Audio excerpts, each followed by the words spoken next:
Vážená pani poslankyňa Lesková súťažca Humeno, ctení autori, hostia, vážené dámy a páni. Vítam vás vo Vyholáckom múzeu Humeno na vernisáži Karpatskej kráslice 2025. Medzinárodná súťažná výstava Karpatská kráslica je už stabilným podujatím Vyholáckeho múzea. Aj tento rok sa koná v spolupráci s okresnou organizáciou Únie žien Slovenska Humeno, ktorá si pripomína 80. výročie svojho pôsobenia na Slovensku. Sme veľmi radi, že dnes, prvý jarný deň, otvárame už 33. ročník tejto výstavy. V mene Vyholáckeho múzea Humeno chcem vyjadriť poďakovanie vám, ctené autorky a autori, pretože prostredníctvom vašich jedinečných diel môžeme širokej verejnosti priblížiť krásu, tradície našich predkov. Svoj voľný čas venujete zmysluplnej práci, ktorá sa odráža vo výtvoroch potešujúce oko, srdce aj dušu. Každý z nás je pokračovateľom odkazu našich predkov a viac či menej zanecháva stopu pre budúce generácie. A je len na nás, čo tu pre ne zanecháme.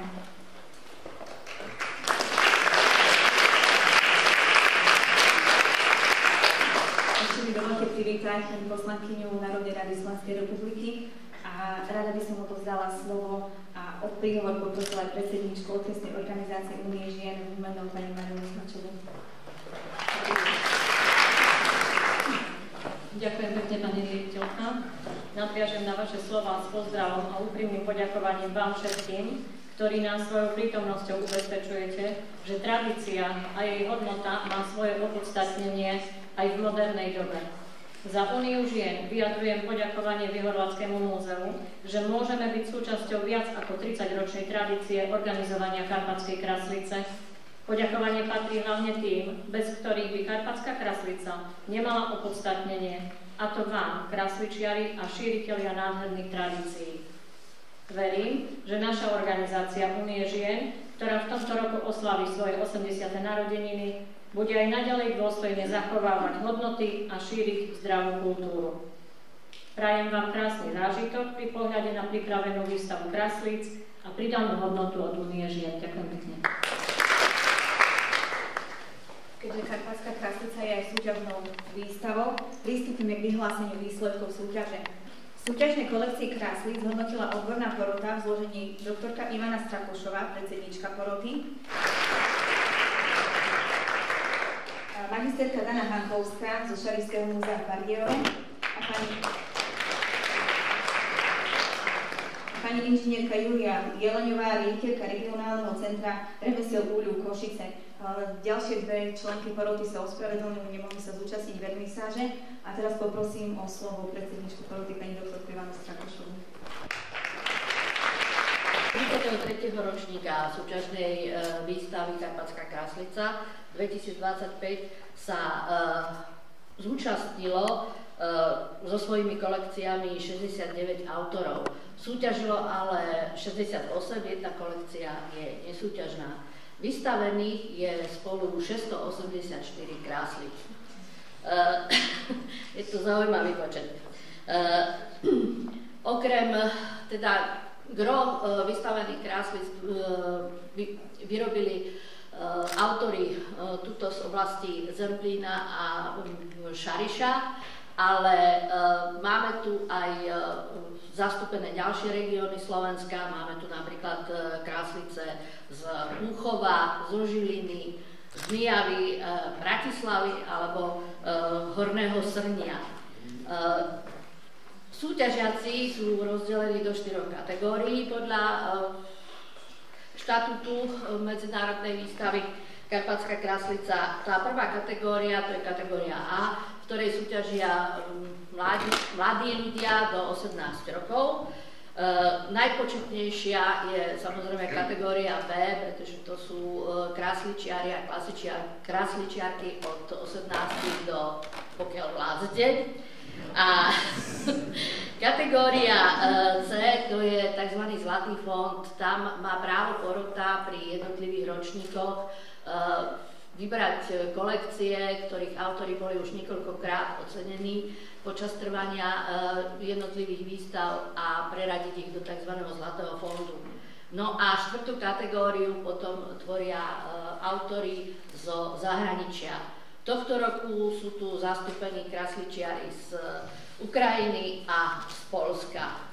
No a dovolte mi teda, aby som pozvala tu na dopredu prevziať ceny tých, ktorých tento rok porota ocenila. Hodnotiaca komisia v zmysle platného štatútu medzinárodnej súťažnej výstavy Karpatská kráslica ocenila nasledujúcich autorov. V kategórii A získala cenu Nela Ivančová zo Stropkova.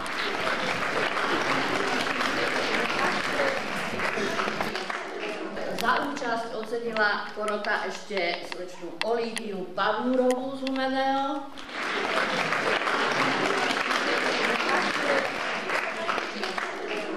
A slečnú Olíviu Strelcovú z Trebišova.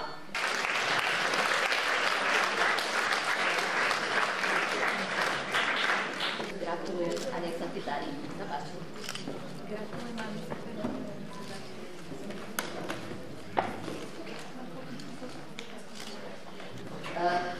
nasleduje kategória B.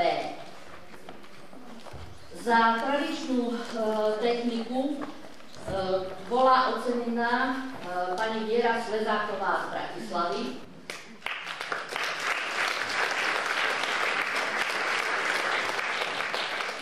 Za modernú techniku Jan Hlaváč z Jastrabieho pri Michalovciach.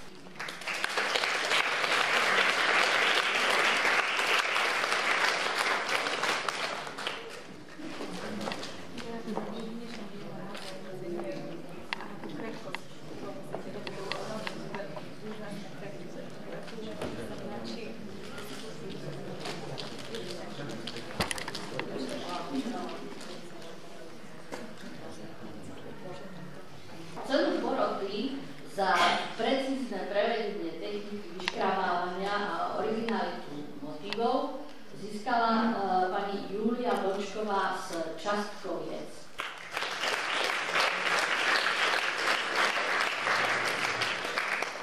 V rámci kategórie C. Tento rok získala cenu pani Vladislava Puškárová.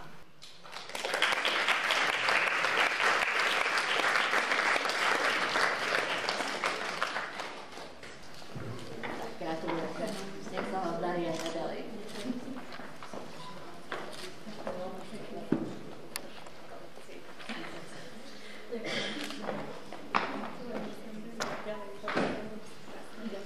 Posledná kategória D, to znamená zahraniční autory. Tam získala cenu kolekcia pani Anny Kovalovej z Kalníkova v Poľsku.